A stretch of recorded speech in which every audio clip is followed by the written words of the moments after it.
So every time you play a golf shot, there's two things that you need to do. One is to decide what to do, and the second thing is to actually execute the shot. So the decision and the execution.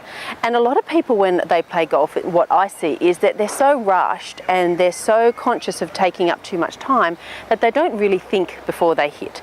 They'll just walk straight up and then they'll get a club out, whatever they usually hit, and then they'll hit it. And then afterwards they think, oh, if I had have just checked that lie that it wasn't particularly good, or if I had have realised the wind was into me, or whatever it might be, then, you know, they might have had a bit more success. So I want you to get into a routine of thinking about the shot before you play it. Now, it doesn't have to take a lot of extra time. You can be thinking about your shot as you're walking down the fairway. And now, if it's just a normal fairway wood shot, there's not a lot of thinking needed there. Check your lie. So if it's a normal, pretty good lie and you usually hit your 3-wood off that, then go for that. If the lie's a little bit sitting down or a little bit more rough, then go for the 5-wood or even the hybrid. So that's really the only decision-making process you'll need for your fairway wood shot. As you're coming in closer to the green, you have to think about your distance.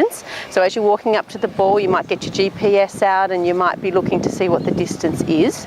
Now, you need to know how far you hit the ball to have that mean anything to you, obviously. So if you don't know that already, you need to work that out.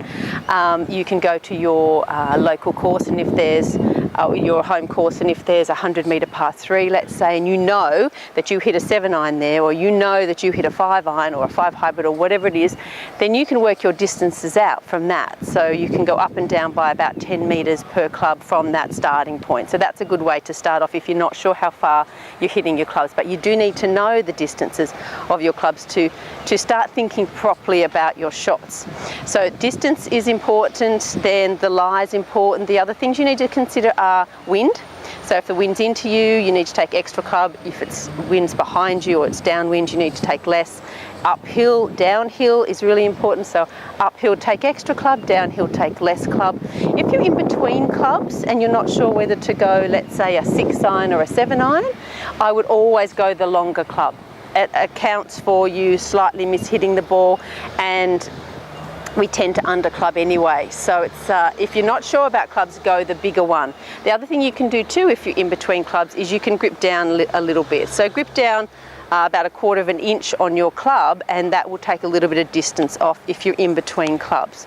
All right, so once you know what you're going to do, you've had to think about the club, you've taken into consideration the uphill, downhill and the wind, go through your normal routine, stand behind the ball, pick your spot on the fairway, come around, have your practice swing, and I want you really to commit to the shot. So once you've gone through this little process, then you should feel a bit more confident about playing the shot that you're about to play.